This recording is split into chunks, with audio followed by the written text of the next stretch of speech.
tunawashukuru nyinyi wanahabari kwa kazi nzuri na muhimu ambao miongoni mwenu mmekuwa mkiifanya kwa maslahi mapana ya taifa letu. Ndugu wanahabari, leo ni Juni mosi. Tumeianza miezi miwili ya mwisho kabla ya mchakato wa uchukuaji wa fomu za kugombea. Kabla ya kuanza mchakato wa uchukuaji wa fomu za kugombea urais wa Jamhuri ya Muungano wa Tanzania, urais wa serikali ya Zanzibar, ubunge, uwakilishi na udiwani haujafanyika rasmi kwa ngazi ya tume ya uchaguzi.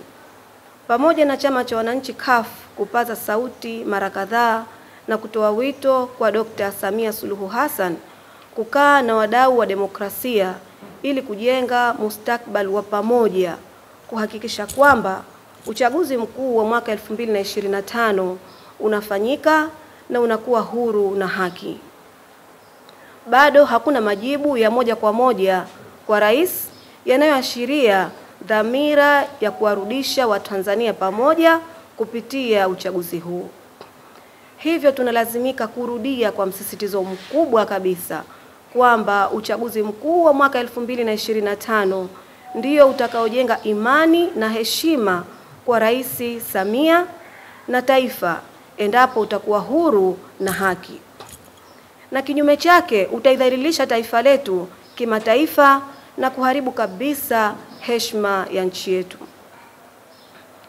Tunarudia kumsihi rais awaite wadau wa uchaguzi ili kujengeana matumaini na matarajio kwamba uchaguzi mkuu wa mwaka 2025 hautakuwa marejeo yaliyotokea kwenye uchaguzi wa serikali za mitaa wa mwaka 2019, kwenye uchaguzi mkuu wa mwaka 2020 na uchaguzi wa serikali za mitaa wa mwaka 2024.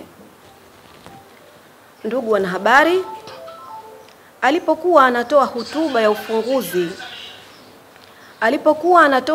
ya ufunguzi ya kikao cha Baraza Kuu la Uongozi la Taifa Mei tarehe 29 mwaka huu, mwenyekiti wa chama aliongea kwa uchungu dhidi ya matukio ya utekaji, utesaji na mauaji yanayoendelea kufanyika nchini, na hakuna dalili wala matumaini yoyote yale kwa matukio haya huwa yatafikia mwisho.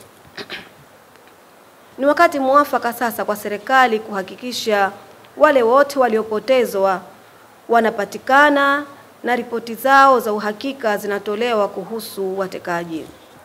Samahani.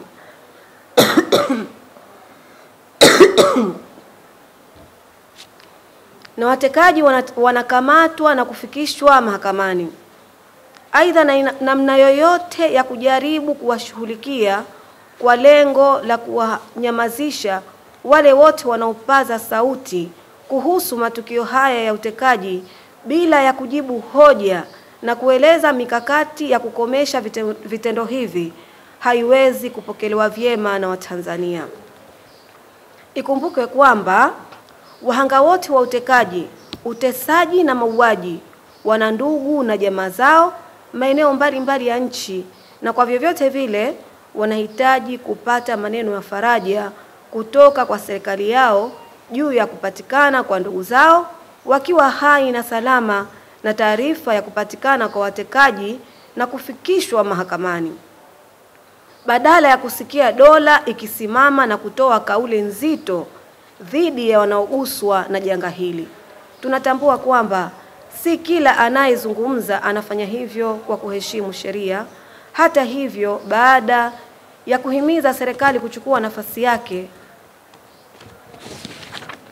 pale jinai zinapofanyika wakati wa kuzungumza, bado tunaamini kwamba serikali ina wajibu mkubwa zaidi katika kuwapa Watanzania majibu ya uchunguzi kuhusu kadhia yenyewe ya utekaji, utesaji na mauaji, na jukumu la kushughulikia wanaokeuka sheria na kuvuka mipaka wakati wa kuzungumzia kero mbalimbali ibakishwe kwenye vyombo vya kisheria ikiwemo mahakama.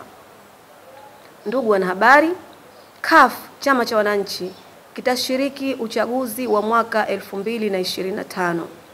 kwa kusimamisha mgombea wa urais wa Jamhuri ya Muungano wa Tanzania, mgombea wa urais wa Zanzibar, wagombea wa ubunge, wagombea wakilishi na wagombea wa udiwani nchi nzima.